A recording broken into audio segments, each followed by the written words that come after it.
राम मंदिर का आंदोलन 1984 से चला, 1528 में बाबर ने तोड़ा था, और 1984 से राम जानकी रथ यात्रा आरंभ करके छोटे छोटे कार्यक्रम किए जनता को जगाने वाले। ताला खोलो नहीं तो ताला तोड़ देंगे। कब किया? 1984 में गंगा जल रथ यात्राएं, घर से लोटा पानी लाओ, उसमें डालो और एक लोटा निकाल के ले जाओ, और 1986 में ताले खुल गए। 1989 के अंदर शिला पूजन का कार्यक्रम हुआ, हर हिंदू ₹1.25 दे, शिला का पूजन करे। पूरे देश में 3 लाख गांव में शिलाओं का पूजन हुआ, 8 करोड़ रुपए इकट्ठे हुए, पत्थर खरीदे गए, उसकी घड़ाई हुई। आज टीवी के अंदर जो दिखाते हैं वही पत्थर है। 32 करोड़ रुपए खर्च हो गए। कुछ विश्व हिंदू परिषद के बड़े कार्यकर्ताओं ने, जो बड़े बड़े दान दाता है, उनसे लेकर के उसके अंदर पैसे लगाए।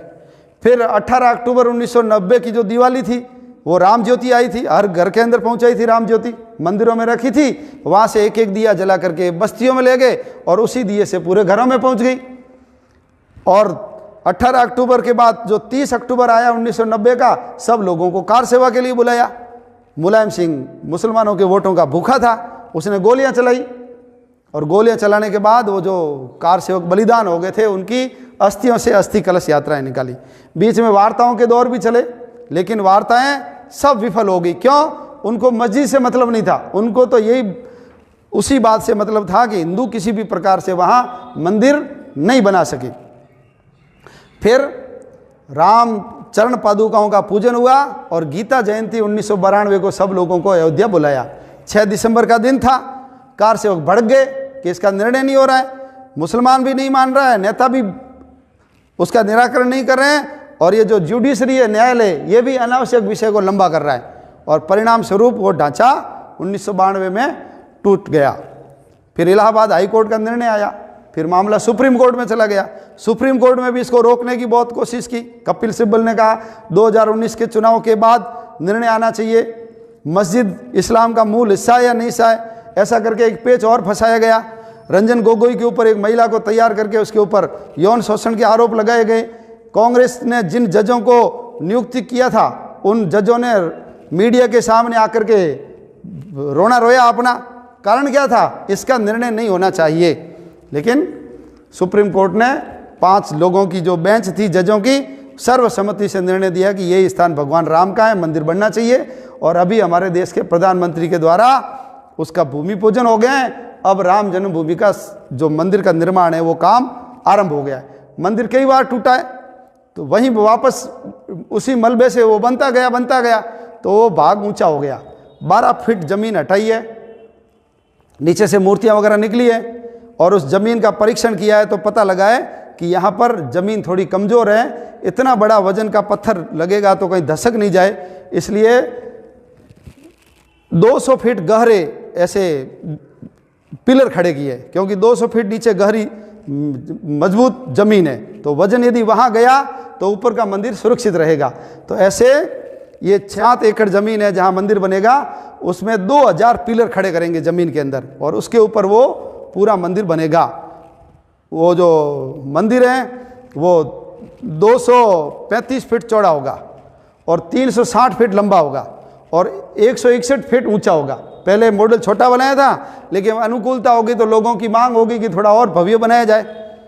दक्षिण भारत की तरह उत्तर भारत में भी मंदिर पहले कैसे थे? इतने बड़े बड़े ही थे, लेकिन सारे मुगलों ने तोड़ दिए, इसलिए सारे मंदिर लोगों ने बाद में छोटे बनाने शुरू कर दिए। तो ये उत्तर भारत का सबसे बड़ा मंदिर बनने वाला है। सेठ बना सकता है, हमारी बड़ी बड़ी कंपनियां हैं, बड़े बड़े उद्योगपति हैं, कोई भी मंदिर बना सकता है, लेकिन हर व्यक्ति का योगदान उसमें होना चाहिए। इसलिए अपने किसी सेठ से नहीं, साहूकार से नहीं, किसी बड़ी फर्म या कंपनी से नहीं। कई लोग कह रहे हैं हमको दे दो, हम सोने का बना देंगे। नहीं, हर हिंदू का उसके अंदर अंशदान होना चाहिए। इसलिए गरीब से गरीब हिंदू से भी 10 रुपये लेना। अमीर से अमीर हिंदू है, कितना दे सकता है? 1 करोड़ 51 लाख 25 लाख 11 लाख, उनसे लेना है पैसा।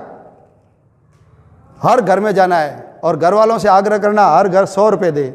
वो कहेगा 100 नहीं, राम जी के काम में 100 दूंगा, भाई साहब मेरे 5000 ले जाओ, हम 5000 की रसीद काट के उसको देंगे। तो 10 का कूपन, 100 का कूपन, 1000 का कूपन, और 2000 से जो ज़्यादा देगा उसके लिए रसीद बुक। अपने को हर घर से संपर्क करना है, हर घर का पैसा इसके अंदर आना चाहिए। और जितने गांव हैं उन सभी गांवों से संपर्क करना। कोई गांव ऐसा नहीं रहना चाहिए जिस गांव से भगवान राम के लिए अयोध्या में जो भव्य मंदिर बनना है उसके लिए पैसे नहीं जाए।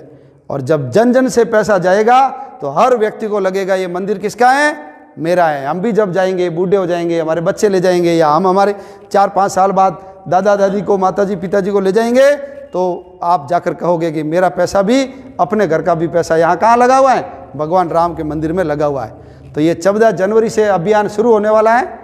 आप सब लग करके ये अभियान पूरा करें।